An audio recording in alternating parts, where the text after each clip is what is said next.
Welcome to all. I am Professor Siv Prasad Kumar, Department of Applied Mathematics, Delhi Technological University, Delhi. In this presentation, I am going to discuss complex integration.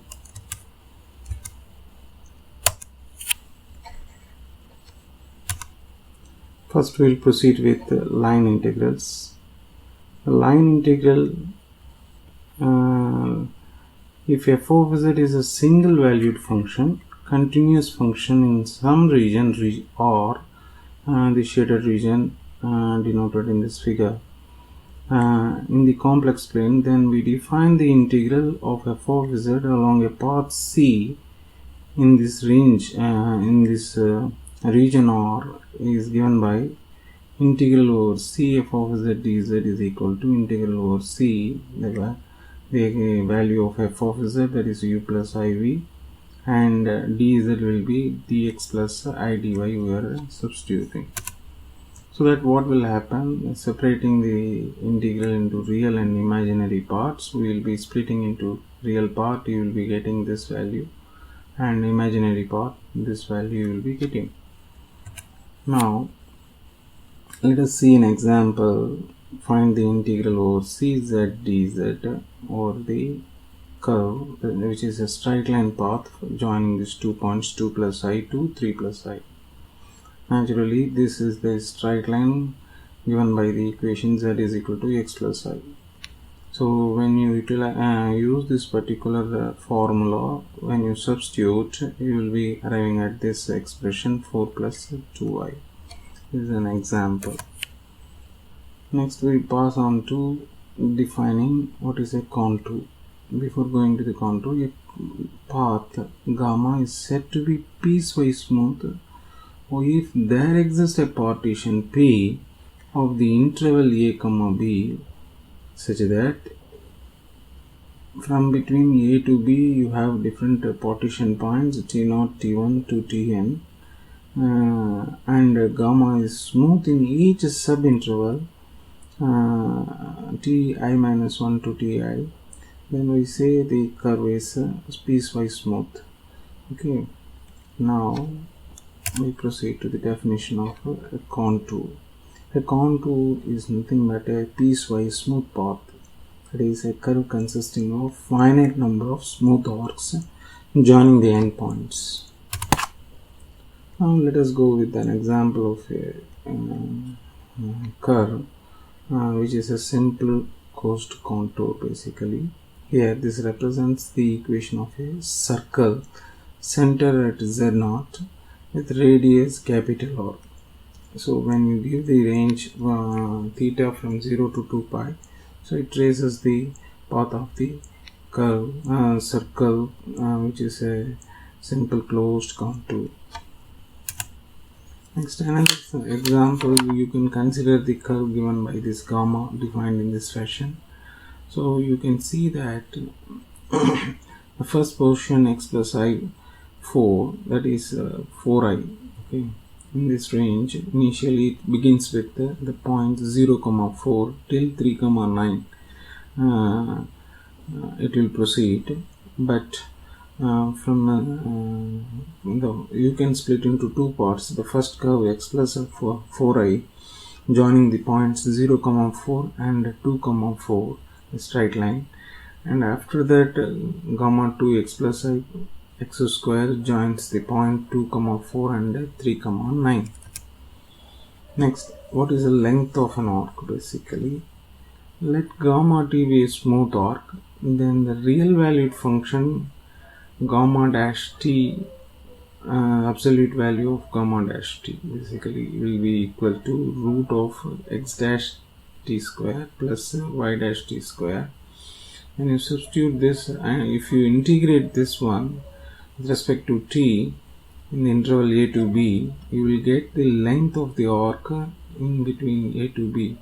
In the interval a to b, what is the length of the arc can be measured using this formula given over there.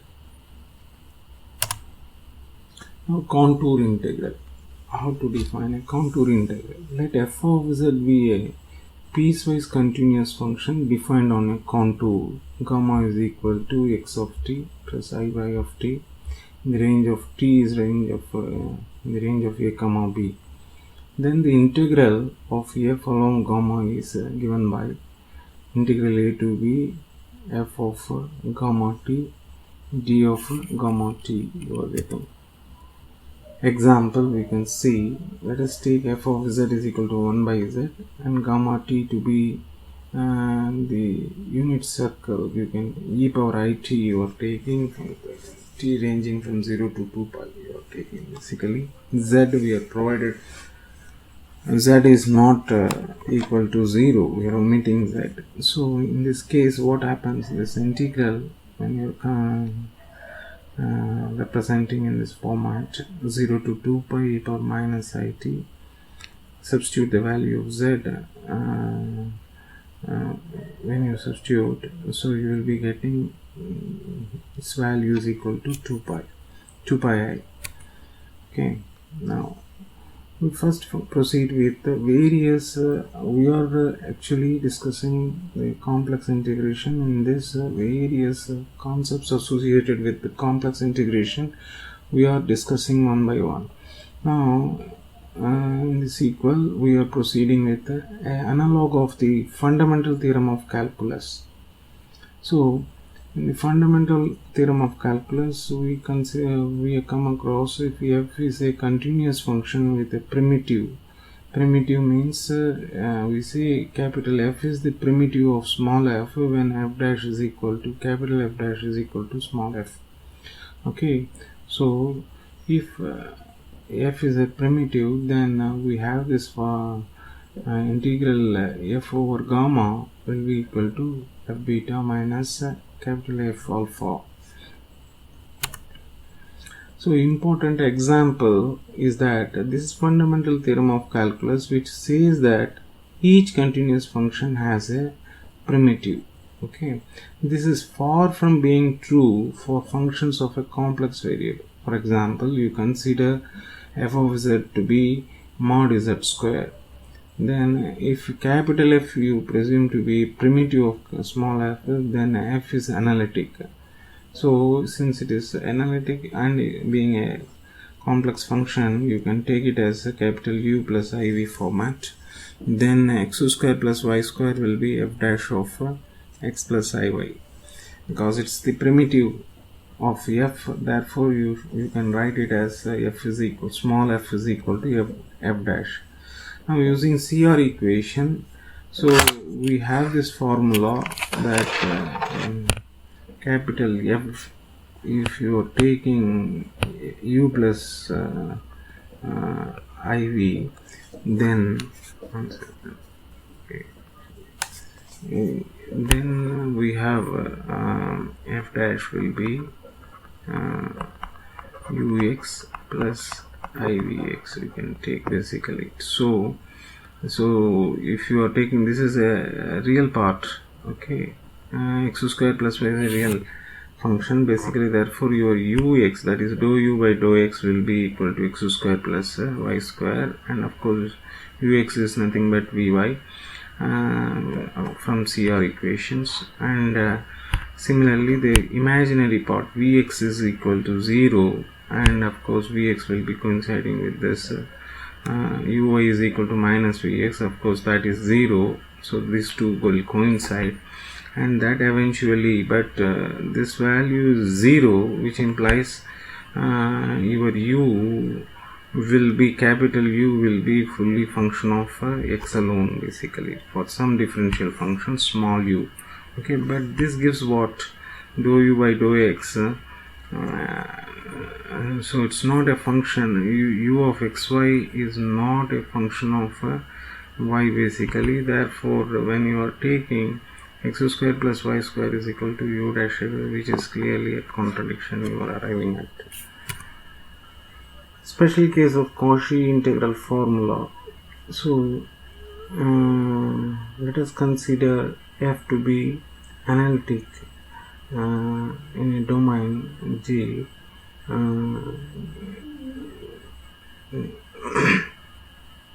from G to C. If we were defining from G to C, be analytic function. And suppose if you are considering a disk centered at A with radius r, closed disk contained in G with radius greater than 0 r, then if gamma of t, you are taking it as a circle centered at A with radius r, then f of z is given by, this is the Cauchy integral formula, will be 1 by 2 pi I integral over gamma f of omega upon omega minus z d omega for z in the range of this circle centered at A and radius r. Some special cases of Cauchy integral formula example you can consider: if G is a region and f is an analytic function such that there is a point A in G with f of A greater than or equal to modulus of f of z for all z in Z, capital Z, then f is a constant. This is what you can say, this is the primitive of Liebowitz theorem you can take. If you are taking Z, the entire complex function, then f becomes analytic in the entire complex function, then it becomes an entire function, and which is this is the condition of a boundedness of the function. And basically f of z is bounded above by capital modulus of f of A, that is for all values of z. So that means what? F is a bounded analytic function, bounded entire function, therefore it will be always reduced to a constant. Okay. Now we proceed with what is power series representation of an analytic function. Actually, from Cauchy integral formula we come across that every analytic function is infinitely differentiable. Okay, now how we can represent analytic function defined on the disk centered at A with radius r, open ball you can say.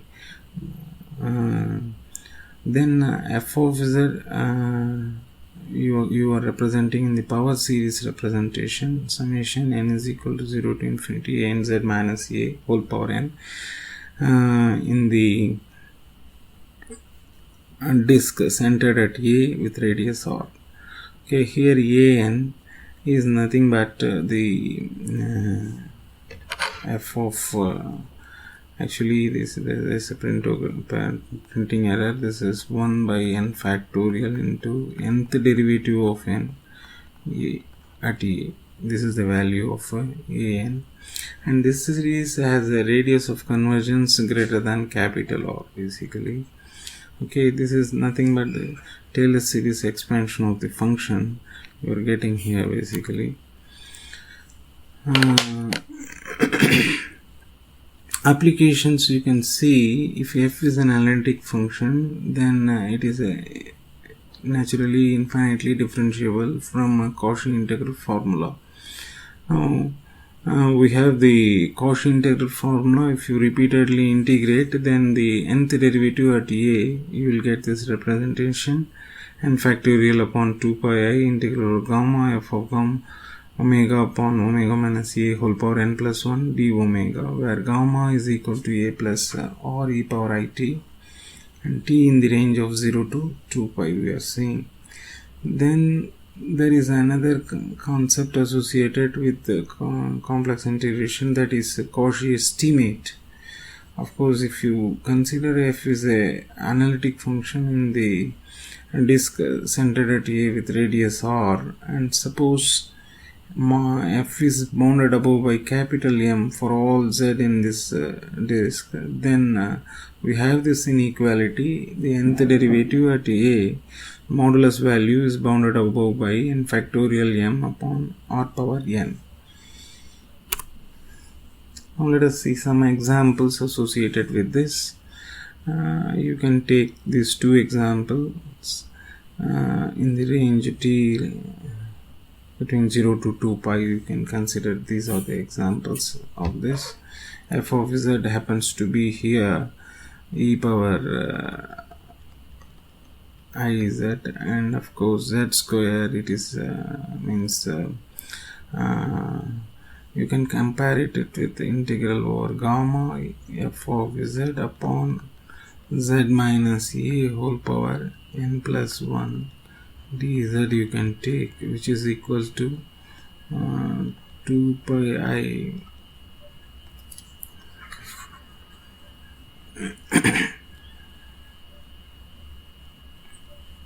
the previous slide. Once again we have written this formula, in fact 2 pi I upon n factorial into nth derivative. So 2 pi I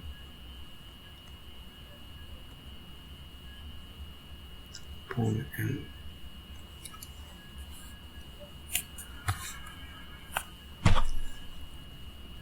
by n factorial nth derivative dA basically.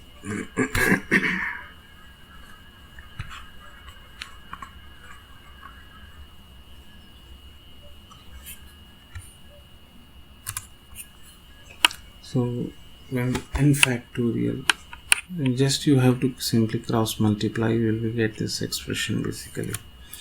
Okay, so here if you compare a is equal to 0 and n is equal to 2 in this form expression basically, and gamma is considered to be the circle, unit circle basically.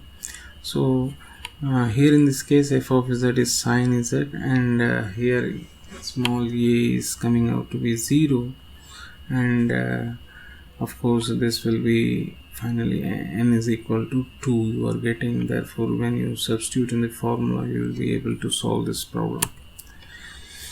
Now coming to application part, here zeros of an analytic function, basically the fundamental theorem of algebra says that a polynomial with no zeros is a constant.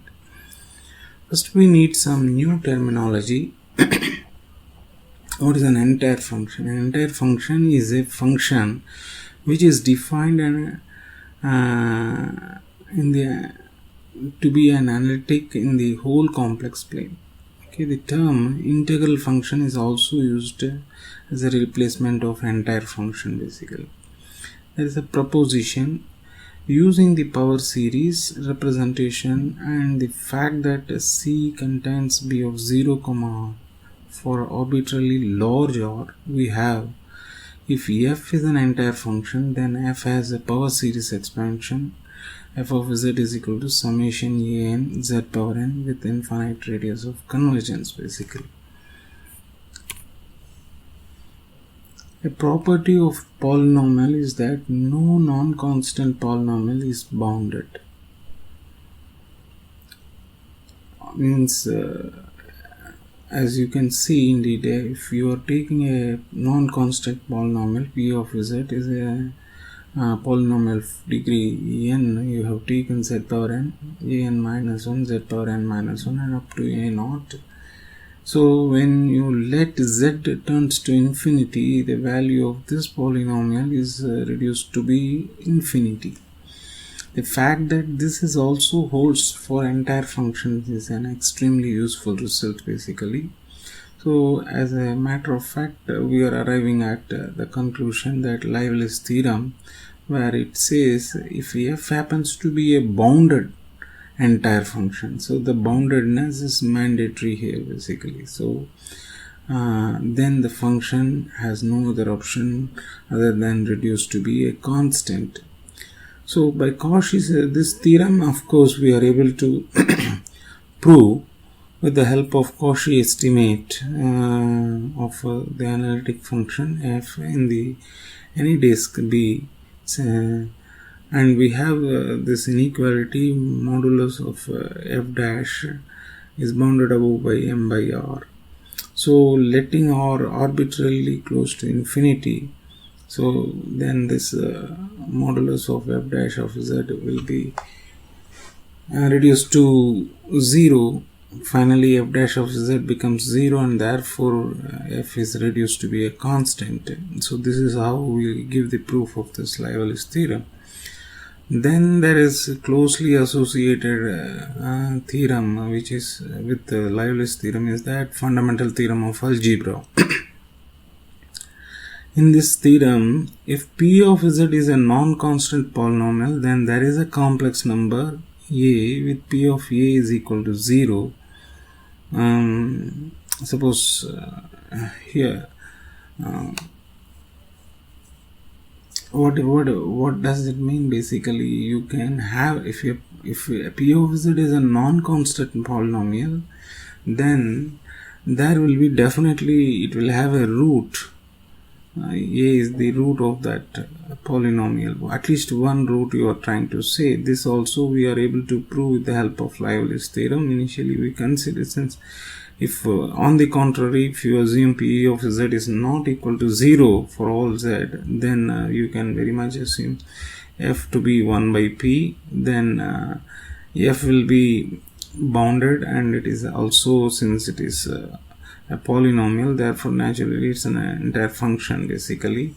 So according to the above theorem, then f will be reduced to a constant basically, which is a contradicting our assumption that p, then if f becomes constant, then p also becomes constant, which contradicts our assumption that it is a p of z is a non-constant polynomial, and hence we are arriving at the proof that the non-constant polynomials will definitely have at least one root. So next we are proceeding to Cauchy's theorem and integral formula once again. Cauchy's theorem for the analytic function, if g is a open disk and integral over gamma f is equal to 0 for any analytic function f defined on the open disk G, and any closed rectifiable curve gamma inside G you have taken basically, of course, for which region G does this result remain valid. This is another important, this connected, it should be connectedness is very important. If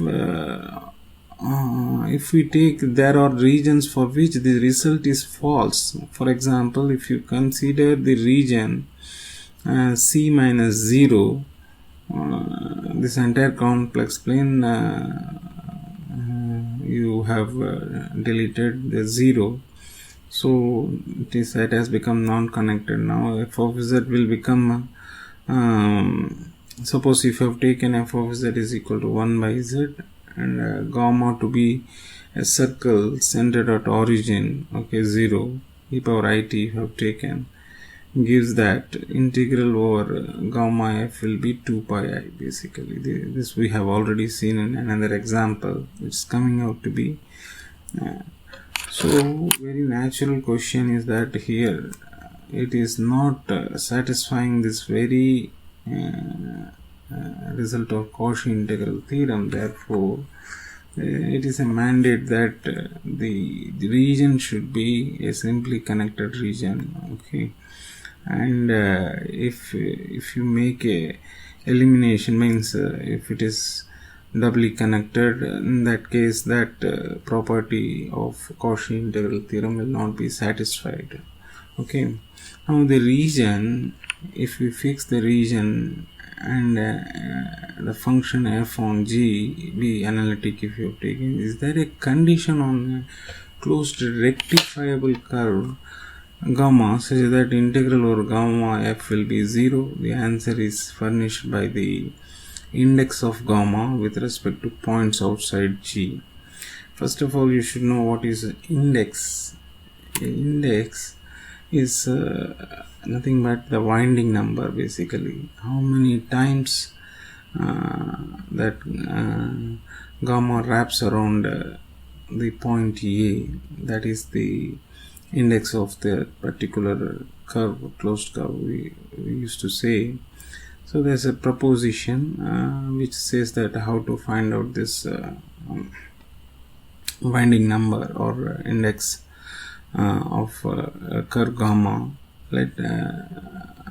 If gamma is a closed rectifiable curve and A is not belongs to gamma, basically it is not lying on the gamma basically, then the index of gamma with reference to A will be equal to 1 by 2 pi integral of gamma 1 upon z minus a dz. This belongs to a set of integers, basically this symbol script z, what we have written over here, is denoting a set of integers. Basically it may be positive or negative depending upon the direction of the curve. Basically if it is anti-clockwise, then it is positive, otherwise it is negative. Okay, so this number is called index of gamma with respect to the point A. It is also sometimes called the winding number of gamma around A. Why is this index called the winding number of gamma about A? For example, if you take gamma of t, a circle centered at A, and a number of times, if your n you have written like this, gamma t to be, it is winding around repeatedly about A. Okay, then how many times it has repeated? Here it is indicating n times. Okay, therefore that value n is coming over here, basically. So basically A is here. Suppose I am taking A as a point. Now you are repeatedly coming around A, basically you are coming. Okay, how many times you have encircled this point A around E, and that represents the number n over here. Sorry. Suppose what happens, suppose B is another point, say for example this is the B over here. If it is less than, see, if you consider this one, this particular circle, okay, the radius is 1 basically. Okay, therefore if any point within the range of distance less than 1, then the winding number of A will be n. But if the B lies outside, then the winding number of gamma with reference to B is equal to 0, because if B lies outside, it is not encircling B, therefore that will be equal to 0. So at least in this case, this measures the index measures the number of times gamma wraps around B with actually the minus sign indicates, already I have told you that curve goes in the clockwise direction, basically. Now Cauchy integral formula, first version is that if G is an open subset of the plane and f is from G to C, an analytic function, if gamma is closed rectified curve in G such that the winding number is equal to 0 for all omega in C minus G, then for a point in G minus gamma, the value will be equal to the integral f of z upon z minus a dz upon 2 pi I will be equal to 1, the index of gamma about A multiplied by f of A.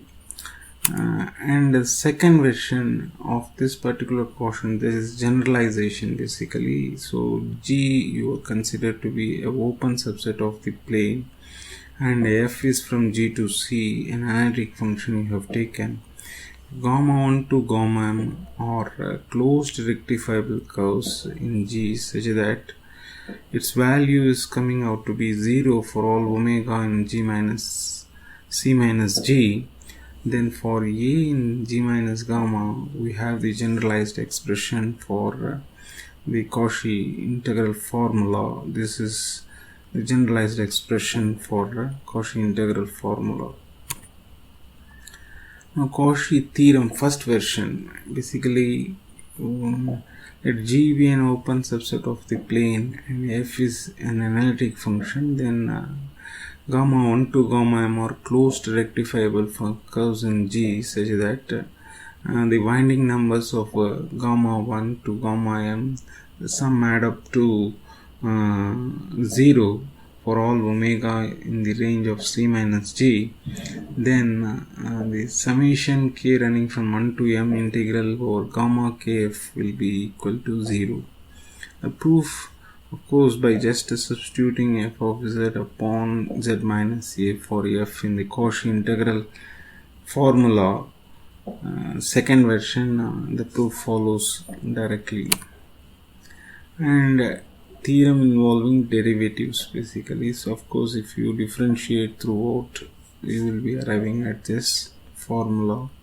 In the generalized formula, if you are differentiating, you are able to arrive at this Morera's theorem. This is the converse of Cauchy theorem. Basically, Cauchy theorem, are there other functions that satisfy integral f is equal to 0 for all close to cos gamma? This is a question. The answer is no. A closed path T is said to be triangular if it is polygon and has 3 sides basically. The Morera's theorem. Here in this context, let G be a region we are taking, and let f from G to C be continuous functions such that integral over T f is equal to 0 for every triangular path T in G. Then f is analytic in G basically. So this is the kind of converse of Cauchy integral theorem, we can say.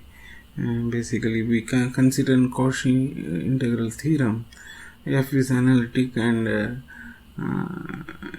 throughout the region G, then integral over the gamma, any circle inside the region, closed curve, simple closed curve, okay, f will be equal to 0. That is how we say that. So if you take the converse part,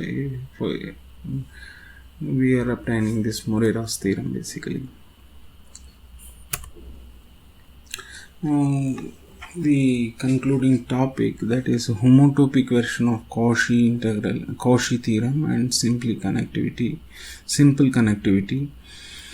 What condition on the closed curve gamma is more geometric than winding number and ensures integral f is equal to, or gamma is equal to 0? That is the first one.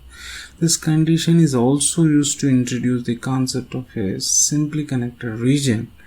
In a simply connected region, Cauchy theorem is valid for every analytic function and every closed rectifiable curve.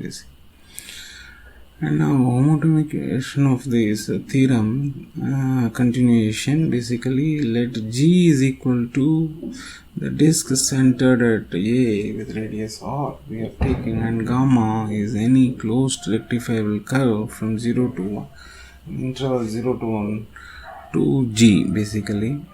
Let us take a gamma T of S is equal to TA plus 1 minus T gamma S for the range S is between 0 to 1 and T is 0 to 1. So gamma naught means T you have taken as 0 will be equal to gamma, and gamma 1 is a constant curve basically, okay, because gamma naught, if you are taking, of course, gamma 1 if you are taking, basically gamma has gone, then it will be a constant curve. So the curve gamma T or somewhere in between basically, we were able to draw gamma down to a, because there were no holes basically. Whenever we are able to draw a curve gamma 1 down to gamma 2, we say gamma 1 is homotopic to gamma 2. We write that symbolically gamma 1 tilde gamma 2. Now Cauchy's theorem. So second version, if f is from G to C is an analytic function and gamma is a closed rectifiable curve in G such that gamma is homotopic to 0, then integral over gamma f is equal to 0.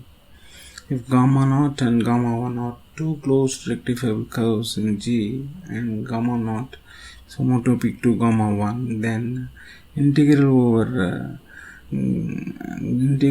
f over gamma naught will be coinciding with the integral f over gamma 1 for every function f analytic in G basically.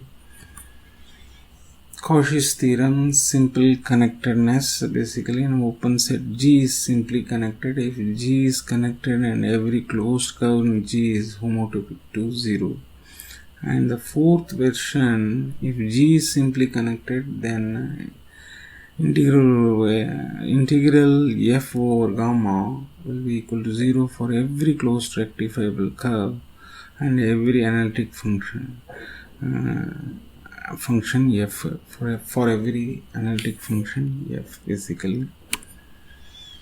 Counting zeros. If G is an open set and then gamma is a homologous to 0, in symbols we write gamma double tilde